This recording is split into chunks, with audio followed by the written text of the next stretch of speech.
नमस्कार दोस्तों, स्वागत है आपका हमारे YouTube चैनल पर। आज तारीख है 7 जुलाई 2025 और हम आपके लिए लेकर आए हैं देश विदेश की हर बड़ी खबर। आइए शुरुआत करते हैं आज के मौसम से।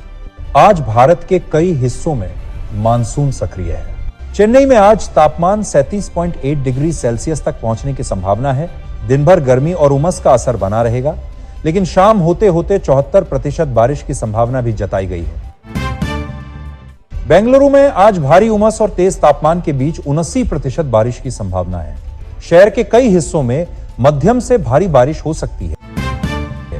कोलकाता में आज पूरे दिन मध्यम बारिश जारी रह सकती है। तापमान 26.8 से 31 सेल्सियस के बीच रहेगा। लोगों को जल भराव से सावधानी बरतने की सलाह दी गई है। उत्तर प्रदेश में भी आज बारिश का दौर जारी रहने की उम्मीद है। उमस बनी रहेगी, लेकिन बारिश से थोड़ी राहत मिल सकती है। दिल्ली एनसीआर में आज हल्की से मध्यम बारिश की संभावना है। गरज चमक के साथ बारिश हो सकती है। तापमान 30 से 34 डिग्री सेल्सियस के बीच रहने की उम्मीद है। मुंबई में आज अधिकतम तापमान 31 और न्यूनतम 26 डिग्री सेल्सियस के आसपास रहेगा। आकाश में बादल छाए रहेंगे और कुछ इलाकों में हल्की बारिश हो सकती है। जयपुर में मौसम खुशनुमा बना रहेगा। अधिकतम तापमान 31 और न्यूनतम 25 डिग्री सेल्सियस रह सकता है।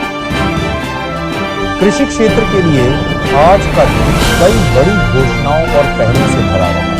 International fund for agricultural development यानी इफाड के अध्यक्ष अलवारो लालू ने कहा है कि भारतीय छोटे किसानों को जलवायु परिवर्तन के प्रभावों से निपटने के लिए लगभग $75 अरब के निवेश की जरूरत है।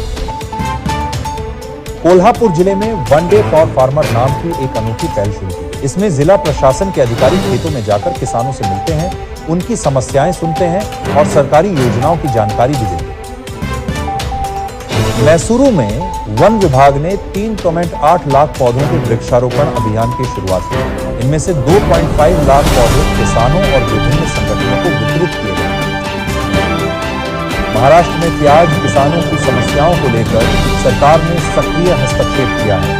राजस्व मंत्री चंद्रशेखर बावनकुले ने कहा है कि किसानों को सही दाम दिलाने और अनियमित खरीद को रोकने के लिए ठोस कदम उठाए जा रहे हैं। मैसूरू में अरण्य कृषि प्रोत्साहन योजना के तहत किसानों को मुफ्त पौधे दिए जा रहे हैं। रोपण के बाद पहले साल $35, दूसरे साल $40 और तीसरे साल $50 प्रति जीवित पौधे पर प्रोत्साहन राशि भी दी जाएगी। कोल्हापुर की योजना में पीएम किसान और एग्रीस्टैट जैसी योजनाओं की जानकारी भी दी गई। किसानों को डिजिटल पहचान और लाभ के तरीके समझाए गए।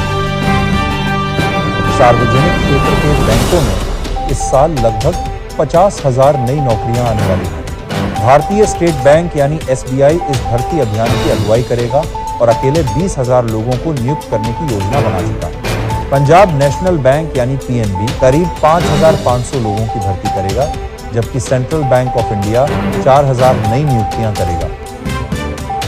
मुहर्रम के चलते कल 7 जुलाई को भी कई राज्यों में बैंक अवकाश है। जुलाई महीने में कुल 7 बैंक छुट्टियां हैं, जिनमें दूसरे और चौथे शनिवार और सभी रविवार शामिल हैं। ऑनलाइन बैंकिंग, एटीएम और यूपीआई सेवाएं आज भी पूरी तरह सक्रिय हैं। हालांकि राज्यों में छुट्टियों की तारीख अलग अलग हो सकती है, इसीलिए स्थानीय बैंक शाखाओं से जानकारी बेहतर है। मुहर्रम की वजह से बीएसई और एनएसई जैसे प्रमुख शेयर बाजार भी बंद रहेंगे। 5 जुलाई को नीरज चोपड़ा क्लासिक 2025 का आयोजन बेंगलुरु के श्री कांतीवा स्टेडियम में हुआ। यह पहली बार है जब भारत में विश्व एथलेटिक्स कॉन्टिनेंटल टूर का गोल्ड लेवल इवेंट आयोजित किया गया। कल यानी 7 जुलाई के 2 अहम अवसर हैं, वर्ल्ड चॉकलेट डे और इस्लामिक नव वर्ष। आज संसद के मानसून सत्र में डिजिटल नागरिकता विधेयक 2025 को लेकर जोरदार बहस हुई। विपक्ष ने इसे निस्ता के खिलाफ बताया, जबकि सरकार ने इसे राष्ट्रीय सुरक्षा के लिए जरूरी करार दिया। कुछ प्रावधानों को संयुक्त संसदीय समिति के पास भेजे जाने की मांग भी की गई।